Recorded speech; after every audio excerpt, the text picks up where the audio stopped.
Hi folks and welcome to today's video, low back herniated disc beginner core strength routine.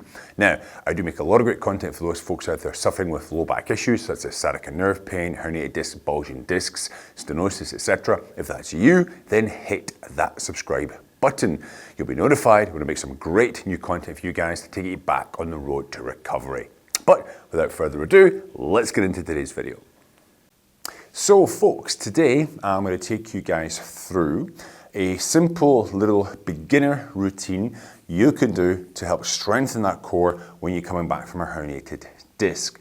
Now, many people I speak to, many clients I work with, when they've been through perhaps gone to physical therapy, quite often they've been given exercises which are just too hard for them to do. Classic exercises, nothing wrong with exercises, but just bad application.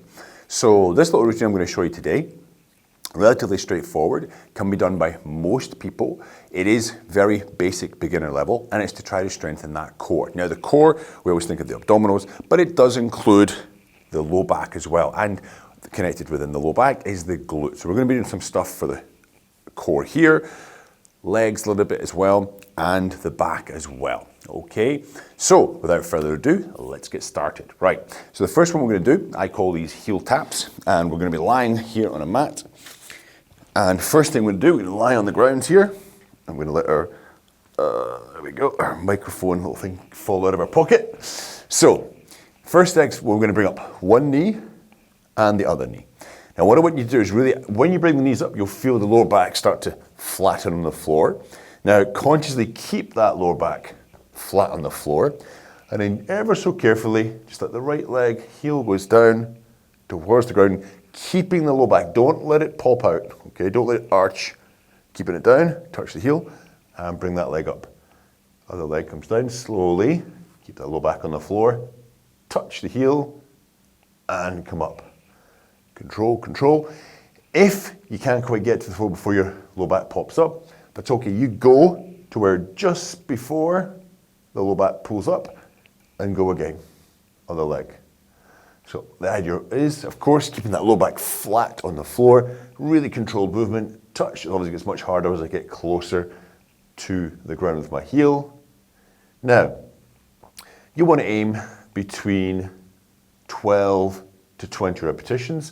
So that's 6 to 10 on each side. Okay, that speed, that control. Then relax, legs down, big belly breath, stretch out. Take about 30 to 40 seconds rest. Then what we're going to do, we're going to place the feet. I'll show you from a couple of different angles with this next exercise. It's going to be a hip extension move here. So we're going to be like so. Now, I'll show you the exercise first and I'll talk you through it. So we're here. You can see me there. Now, classically, what you'll often see exercise done is people thrust the hips way up towards the ceiling. That can put a lot of extension into the spine. We don't want that, okay? We want the glutes to be engaged, the lower back's going to be working a little bit as well, but we don't want to force it towards the ceiling with a lot of amplitude, a lot of speed, a lot of force, okay? It's with control. So you want to place the feet comfortably, about hip, shoulder width apart, and we're going to be pushing through our heels. You want to feel the weight coming through the heels. We want to squeeze the glutes before we lift. Hands are at my side rested, and I just lift up. I'm squeezing up to roughly I become in line here. My upper back is still on the floor. Hold it for a second, and then I come down with control.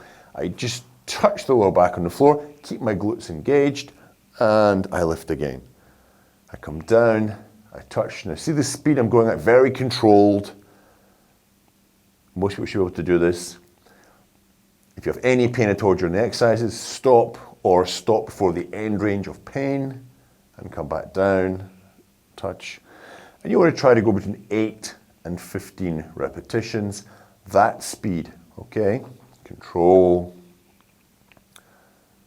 up and control, and relax. Now again, we take about 30 seconds rest, and we're going to turn over now. We're going to do another exercise. Now you may have heard of the bird dog exercise. It's well recommended amongst rehabilitation specialists. I use it myself, use it a lot in my course as well. I do run a course for folks with low back pain issues, herniated disc, bulging discs. It's going to flash up on the screen. You can go and check it out if you want. It's a 21-day back rehabilitation course. Covers a lot of things like decompression, mobility work, core strengthening work, etc. It gets people back on their feet, gives a huge reduction in pain relief. Go and check it out in your spare time, all right? Anyway, back into exercise number 3, which is going to be bird dog. But quite often the bird dog itself can be too difficult for a lot of people to start with. So I like to break it into arms and legs. I'm going to show you legs today, just the leg version. So we're down here like so. Now, we're not excessively arched, we're not rounded. We find a nice neutral position here. And I find with people, especially beginners, if you put your knees a bit wider than hip width and your hands a bit wider than shoulder width, you'll have much more stability to do this exercise, okay? Classically, they say, oh, you know, our hands in line with your shoulders, knees in line with your hips. But I've found with my own experience, working with hundreds of clients, that it is better to be a little bit wider when you start, so you've got that stability, okay? So, my stability, find my middle range, I'm stable. Now we'll start with the left leg, and it's going to be pushing backwards. So it's not going up towards the ceiling, okay? Not kicking up there, it's pushed back, okay? And you'll see my toes not pointed that way, it's just towards my knee there. And I'm imagining I'm driving that leg back away from me. Keep my chest up, okay, push away from the floor. I bring it back in, I just touch the ground, push back out. So what I'm trying not to do, shoot from the front, is of course fall over to the side, be unstable. When I stabilize that core, stabilize that back, all right? So I'm here, okay, find my position, push the leg back, hold for a second, bring it in, brush the floor, push, bring it in, push, bring it in. And we'll do 4, push, bring it in. Now what I would do, most of my clients, I'd say, okay, take your hands off, just push back a little bit, relax the shoulders, take about 10 seconds rest, go back forwards, and then you could change to the other leg, okay? And I would recommend 4 to 6 reps on each leg, all right? Now, we're going to move on from there. I'm going to move into a step up. Now, step up exercise is, in my opinion, very, very important because during our day, we're walking, moving, stepping up and down steps, perhaps at work, in our homes, offices, etc. And this exercise really helps to stabilize the knee, the hips, etc.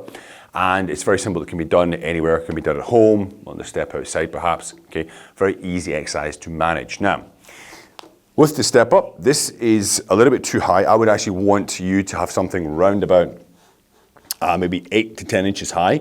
This is 12, okay. You can make it up with some like textbooks, etc. Perhaps you've got a small stool, that would also work, okay. Now the step up, it's going to be shown in shot here. Works the quads, works the glutes, and obviously we're on one leg, so it's going to help with that stability and balance as well, all right? I have a lot of success with this exercise with all my clients, so I want to show it to you guys here. So I'm going to put the left leg onto the step. Now, the thing with the step up is you want to make sure the back leg is close to the step. It's close, so my point of pivot is here, all the weight is over that point of pivot. I'm not back here, okay? I want to make sure I don't push with this back leg. I want to make the front leg is the working leg. So I consciously let my weight travel forward a little bit. So I bend at the ankle, I bend at the knee, I come forward, and then I push all with this left leg. Hold for a second, I come down with control. I push all with the left, hold for a second, down with control. Push, hold for a second, down with control. Now holding at the top just forces the stability through the ankle, knee and hip. Very, very important. Coming down with control, we don't want to land like, because you're going to jerk your spine, jerk the back. Okay, you want a nice smooth movement, up, pause for a second, and down with control. And you want to start perhaps just with 6 repetitions each side. Try to work up to 10, perhaps 15, okay, over the course of a couple of weeks. And you can make that into a nice little circuit, little routine, those exercises. Try it one time at first. Take a day off, see how you feel the next day. Next day, the third day, try it 2 circuits, okay? It feels fine, take the next day off, of course. And you want to alternate, so 1 day on, 1 day off, 1 day on, all right? Now, there's some other videos going to pop up in just a second of more core exercises, leg exercises. Please do go and check them out. Any questions, comments about these exercises, my videos, hit me up in the comment section down below.